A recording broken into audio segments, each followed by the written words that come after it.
A very good afternoon to you. This is News Now on Flow 94.9 FM Oluoha, the flow of God's own state. My name is Ginika Oluoha. The headlines. Federal government declares Friday work-free day.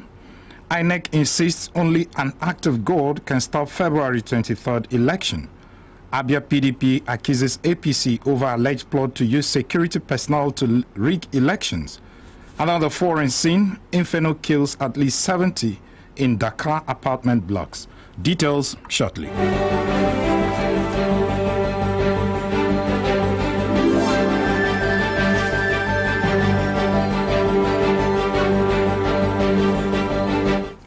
Now the news in full. The federal government has declared Friday, February 22nd as a public holiday. The Minister of Interior, Abdulrahman Dambazao, made the announcement via his Twitter handle, explaining that the public holiday was in preparation for the presidential and National Assembly elections.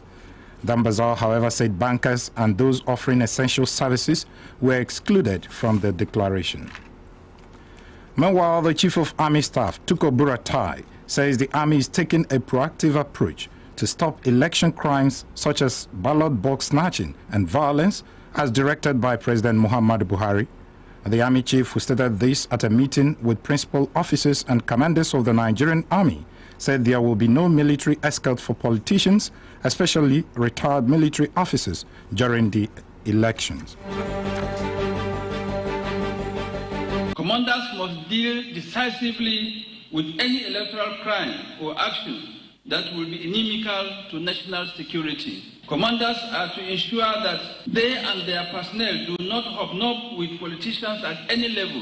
In this regard, there will be no military escort for any politician, and all Nigerian Army personnel are to stay clear of retired military officers, especially those who are now politicians, until after the elections. He directed commanders to ensure the restrictions of movement within their command and also carry out a stop-and-search operation, adding that anyone found culpable should be handed over to the police. The chairman of the Independent National Electoral Commission, Mahmoud Yakubu, says only an act of God can stop the conduct of the rescheduled presidential and National Assembly election slated for Saturday. Addressing a cross-section of the diplomatic community and international election monitoring groups in Nigeria for the election, Mahmoud said that the commission had put in place everything possible to ensure the elections hold on Saturday. Meanwhile, the Independent National Electoral Commission, INEC, says card readers will shut down automatically by 10 p.m. on the day of elections. Speaking in Abuja, INEC Chairman Mahmoud Yakubu said the card readers are configured to specific polling units and only open for use at 8 a.m. on the election day, and will automatically shut down by 10 p.m. in order to forestall any illegal use of the card readers before the appointed time for elections. He explained that the card readers were introduced in 2015 to facilitate the accreditation of the electorate using the permanent voter cards. The Minister of Foreign Affairs, Geoffrey Onyama, is urging the diplomatic community not to cross the line between extorting Nigeria on good governance and dictating to the country how to govern. The minister, who handed down the warning while briefing the diplomatic community on the rescheduled general elections in Abuja, reaffirmed the federal government stand, where it has raised concerns about what it described as interference from foreign bodies. At the end of the day, we're a sovereign country, and the line shouldn't be crossed from exhorting us to wanting us to succeed and wanting these... Hoping to bring them into our system. I will say it is not true. Political parties should watch out for such and make prompt report to security operatives, make prompt report to INEC. He revealed that over 1.5 million permanent voter cards have been issued out so far by the Commission.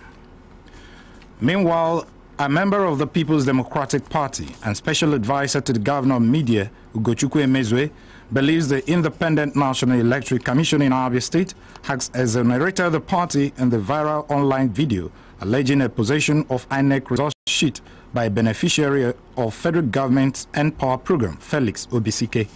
Reacting to the comment by the Abia State Resident Commissioner, Emezue said the PDP believes in free and fair elections. Not minding all the blackmail. Thank God that the REC acknowledged that all those viral videos, all those fake result sheets, and all those staff that were arrested is of no effect. So for those who thought that it will be used against PDP, it has come to nothing. So it shows you that this is a party that is organized, and we are not basing our electoral fortune on rigging. What we have done is to campaign. The ruling People's Democratic Party in Abia State is also alleging a plot by the All Progressives Congress with some unscrupulous security personnel to harass and arrest the members. The publicity secretary of PDP in Abia State, Don Obani, who made this known in a statement, maintained that the plot was sequel to the PDP's discovery of the APC plan to rig the News now on Flow 94.9 FM continues shortly with business, foreign and sports news. Stay with us.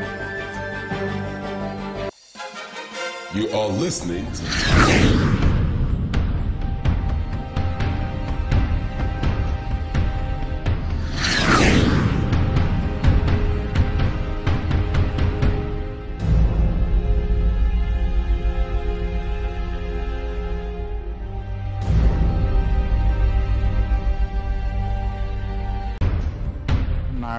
between January 1 and February 19th this year as a result of the persistent challenges in the industry. Data obtained from the advisory power team and the office of the vice president show that the loss in the sector was due to insufficient gas supply to power generation plants, as well as inadequate distribution and transmission infrastructure. And from the foreign scene, a fast-moving fire has swept through a historic district of Bangladesh capital, Dhaka, killing at least 78 people. The blaze broke out last night in a residential building that had inflammable materials stored on one floor. And in sports, David Oku is standing by. Good afternoon, David. Yes, good afternoon, Ginika. Good afternoon, all. Well, we are trying to cope with one of the effects of global warming, that's the rising temperature and also rising sea levels. But let's quickly hear from the world of golf, as Rory McIlroy has confirmed he will miss this year's Irish Open at Lanchin in order to focus on his preparations for the Open at Royal Portrush. McIlroy says missing his National Open, which takes 2 weeks before the major, will give himself a better chance of winning the Open. The Open is returning to Northern Ireland for the first time since 1951. And now to football. Super Eagles midfielder Eugenio Nazi will begin walking exercise in a fortnight, according to reports. Onazi, who's 26 years of age, ruptured Achilles tendon while in action for Trabzonspor in a Turkish league game against Rizespor in December 2018 and has since undergone surgery. Still staying with Super Eagles players, Shanghai Greenland Shenhua new signing Odion Ighalo is set to make his official debut for his new club in a Chinese Super League game against Shanghai SIPG on Friday, the 1st of March.